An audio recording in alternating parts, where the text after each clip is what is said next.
वफाकी बजट रिवायत के मुताबिक मंजूर हो गया। ऑपोजिशन ने कह तो दिया कि गरीब दुश्मन बजट है, लेकिन मेरा सवाल ये है कि ना तो वो कोई तजावीज़ देते हैं, ना तो कोई शेडो बजट पेश करने की रवायात बाकी रह गई हैं, ना ही कोई रिकमेंडेशंस देते हैं। सिवाय तनकीद और बयानबाजी के तो असम्बली में कुछ होता नजर नहीं आता। देखिए, मैं समझता हूँ इस हुकूमत की मौज लगी है। कहते हैं ना पंजाबी में मौज लग जाना। इनकी मौज ये लगी हुई है कि इनको अपोजिशन माशाल्लाह से ऐसी मिल गई है जिसके पास कोई एजेंडा नहीं है। वो उनका जो है एजेंडा सिर्फ ये है कि इमरान खान साहब की तस्वीर उठा लेनी है, इमरान खान साहब के हक में नारे लगा लेने हैं, उनकी रिहाई का मुतालबा कर लेना है, उनके साथ मुलाकातों का मुतालबा कर लेना है। उसके अलावा जो एक अपोजिशन का किरदार हो सकता है, उन्हें वो अदा करने की ज़रूरत ही महसूस नहीं होती। क्योंकि उनका जो वर्कर है, जो उनका सपोर्टर है, वो भी जो है इस हद तक जो है हो चुका है, एक शख्सियत परस्ती के गिर्द जा चुका है। तो उसे बस एक ही काम नजर आता है, खान साहब की तस्वीर आ जाए बाहर, एक एआई की वीडियो आ गई, एआई की तस्वीर आ गई, उसको दुनिया में वायरल कर दो, इमरान खान साहब के हक में ट्वीट कर दो, और जो मीडिया पे आके या सोशल मीडिया पे आके इमरान खान साहब के हक में 4-6 बातें कर जाए, बस उसको सुन लो। हालांकि अपोजिशन जो है हुकूमत को बड़ा टफ टाइम दे सकती है। अपोजिशन के ऊपर जो है बजट के ऊपर एक एक नुक्ते के ऊपर हुकूमत से जवाब तलबी की जा सकती है। हुकूमत की जो तरजीहात हैं उनको तनकीद का निशाना बनाया जा सकता है। हुकूमत ने जो वादे किए हैं उन वादे वो याद दिलाए जा सकते हैं। एक शैडो बजट पेश किया जा सकता है कि भाई साहब ये बजट होता है। आप हुकूमत को आईना दिखाएं कि जनाब आपने जो बजट बनाया वो दुरुस्त नहीं है, ये अवामी बजट है। लेकिन इनको पढ़ने लिखने की जरूरत नहीं है, इसलिए कि एक फैन क्लब है, वो जितना इमरान खान साहब के हक में नारा लगाएगा उतना ही आगे वाह वाह करने वाले जो है वो खुशामदी मौजूद है। इसके अलावा अपोजिशन का कोई किरदार नहीं है। सर, वैसे तो मौजूदा हुकूमत हर मामले की जिम्मेदारी पीटीआई पे डाल देती है, पीटीआई थोड़ी सी नाअहलियाँ गिनवा देती है, लेकिन सर आपके ख्याल में शहबाज हुकूमत पीडीएम दौर से अब तक 5 बजट दे चुकी है, लेकिन कुछ तब्दीली नहीं आई। कहीं ना कहीं तो हुकूमत जिम्मेदार है ना। देखिए, हुकूमत जिम्मेदार होती है, लेकिन हुकूमत को जगाता कौन है? हुकूमत को कटहरे में कौन लाता है? हुकूमत को जो आईना कौन दिखाता है? हुकूमत को आईना दिखाता है मीडिया, और मीडिया दिखाता है जब अपोजिशन मैदान में निकलती है, अपोजिशन कोई कंक्रीट बात करती है, अपोजिशन एदाद शुमार के साथ हुकूमत को चैलेंज करती है, तो अब उसके बाद ही मीडिया हो या सोशल मीडिया हुकूमत के लिए जो है एक आईने के तौर पर किरदार अदा करता है। मसला ये है कि पार्लियामान के अंदर सिवाय आपको तनख्वाहें लेने के, सिवाय आपको अपनी मुराद देने के, अपोजिशन लीडर को अपनी गाड़ी लेने में, अपना ऑफिस लेने में, इसके अलावा कोई सरोकार ही नहीं है। तो फिर आप तो हुकूमत जो मजे करेगी, हुकूमत को तो यह जो उसको समझ आएगी वो उसको करती चली जाएगी। हुकूमत को हम मोरद निज़ाम जरूर ठहराते हैं, हम कहते हैं हुकूमत को अवामी बजट लेकर आना चाहिए, टैक्सेस में कमी करनी चाहिए, हुकूमत को बिजली सस्ती करनी चाहिए, हुकूमत को पेट्रोलियम मसनूआत में जो आलमी मंडी में कीमतें कम हुई हैं उसका फायदा आवाम तक पहुंचाना चाहिए, हुकूमत को डेवलपमेंट के जो मनसूबे हैं उनमें शफाफियत लानी चाहिए।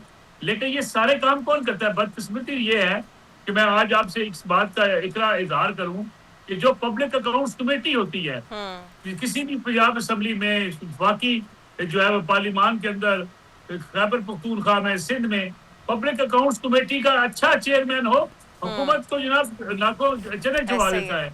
वो हुकूमत को बताता है जनाब ये आपने गलत खर्च किए हैं जो आपने इस असम्बली के अंदर। लेकिन यहाँ मेरे ख्याल में हुकूमत के ऊपर कोई ऐसा एहतसाबी जो पार्लिमानी निज़ाम हो सकता है वो है नहीं।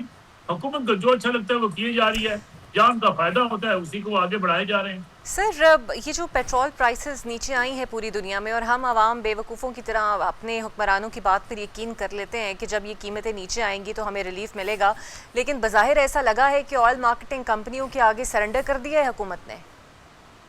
देखिए, ये बात तो दुरुस्त है कि अगर वहां पे कीमतें गिरी हैं फौरी तौर पर रिलीफ नहीं दिया जा सकता, लेकिन सवाल ये पूछा जाना चाहिए कि जब फौरी कीमतें बढ़ी थी उस वक्त जो बाइंग की थी ऑयल मार्केटिंग कंपनियों ने, तो वो तो बाइंग की थी सस्ते रेट्स के ऊपर। उस वक्त आपने बढ़ाने में जल्दी की, आपने मिनट लगाया कि आलमी मंडी में आज कीमत बढ़ गई है क्रूड ऑयल की, आपने धड़ाधड़ से कीमतें बढ़ा दी। उस वक्त आपको आवाम का ख्याल नहीं आया। मैं समझता हूँ ये बड़ी बारीक वारदात डाली जाती है। सर, ये जो आज़ाद कश्मीर के इंतखाबात के तनाजुर में पीपल्स पार्टी और नून लीग आमने सामने है, फिर ख्वाजा आसिफ के कुछ बयानात जिसने बिलावल साहब को थोड़ा नाराज भी कर दिया है, ये सब जो चपकलिश चल रही है, ये कोई सीरियस रिजल्ट आपको लगता है दे सकती है, या फिर ये मामलात चूंकि इत्तेहाद के हैं तो थोड़ी सी लफ्जी गोलाबारी हुई और फिर वापस आ गए क्योंकि फिर 28वीं तरमीम भी मंजूर करनी है? देखिए ये जरूरत के तहत लफ्जी गोलाबारी है। पीपल्स पार्टी ने भी इलेक्शन लड़ना है, पीएमएलएन ने भी इलेक्शन लड़ना है। इलेक्शन में अगर एक दूसरे के खिलाफ बात नहीं करेंगे तो आवाम वोट कैसे डालेगी?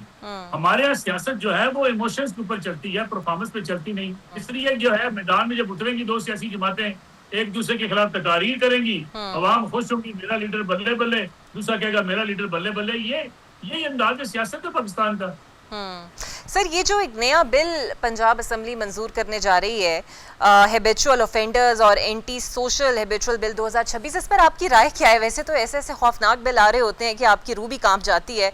आखिर इतनी इनसिक्योरिटी क्यों है? क्या चीज़ें हैं जो मजबूर कर देती हैं कि आप ऐसे बिल लेकर आएँ और जो थोड़ी बहुत आवाज़ निकलती है वो भी दबा दें? अब ये देखें ना, एक कमिश्नर को आप इख्तियार दे रहे हैं, कोई कमेटी बनाएगा जिसमें सरकारी अफसरान शामिल होंगे, वो फैसला कर लेंगे जनाब आपकी मॉनिटरिंग भी करनी है, आपसे मोबाइल भी ले लेना है, आपसे लैपटॉप भी ले लेना है, आपके ऊपर रिस्ट्रिक्शन भी लग जानी है, आपका आईडी कार्ड भी ब्लॉक हो जाएगा और आपके पासपोर्ट भी आपका ब्लॉक हो जाएगा। भाई जरूर मुजरमों को पकड़िए, मनशियात फरोशों को पकड़िए। क्या आपके पास ये कवानीन मौजूद नहीं है मुजरम को पकड़ने के लिए? क्या ऑलरेडी कवानीन मनशियात फरोशों के खिलाफ आपके पास नहीं है? क्या साइबर क्राइम एक्ट आपके पास नहीं है? क्या पीका ऑर्डिनेंस आपके पास नहीं है? क्या सोशल मीडिया पे हेट स्पीच बनाने वाले आपके पास कवानीन नहीं है? क्या हद तक इज्जत का कानून मौजूद नहीं है? भाई आप अपने इदारों की परफॉर्मेंस को बेहतर करें, नया कानून बनाएंगे, अफसरशाही को एक नया मौका दे देंगे, वो इसमें से माल भी बनाएगी, लोगों को तंग भी करेगी, अपनी मर्जी के मुताबिक। सर, तो आपको लगता है प्रॉबेबली ये बिल आगे फिर यूज इसलिए होगा कि कोई आपको पसंद नहीं है तो उसकी ऑनलाइन सर्विलेंस करना शुरू कर दें, फोन उसके रख लें, इलेक्ट्रॉनिकली उसकी मूवमेंट को आप कन्फिस्केट करें, जब दिल चाहे उसे उठा लें, ये सब कुछ फिर हम होते देखेंगे? मैं वही आपसे अर्ज कर रहा हूँ कि ये बिल अगर आप लाना चाहते हैं, आपकी नीयत ठीक है, तो आप कानून साजी की, आपको, मुझे तो नहीं लगता कोई कानून साजी की जरूरत है। हाँ, कोई लॉ एक्सपर्ट मुझे बता दे, कोई जो है वो पार्लियामेंटेरियन मुझे समझा दे तो मैं समझ जाऊं कि जनाब इस कानून की जरूरत है। मुझे तो लगता ही है कि हर कानून मौजूद है, कत्ल की सजा मौजूद है, इक़दाम में कत्ल की सजा मौजूद है, मनशियात फरोश की सजा मौजूद है, हेट स्पीच करने वाली की सजा मौजूद है, साइबर क्राइम करने वाली की सजा मौजूद है। आपके पास सारे आर्टिस्ट मौजूद है, कवानीन मौजूद है, FIA है, एंटी करप्शन है, आपके पास ANF है, आपके पास जो है वो मनशियात के खिलाफ पंजाब में आपने नई फोर्स बना ली है।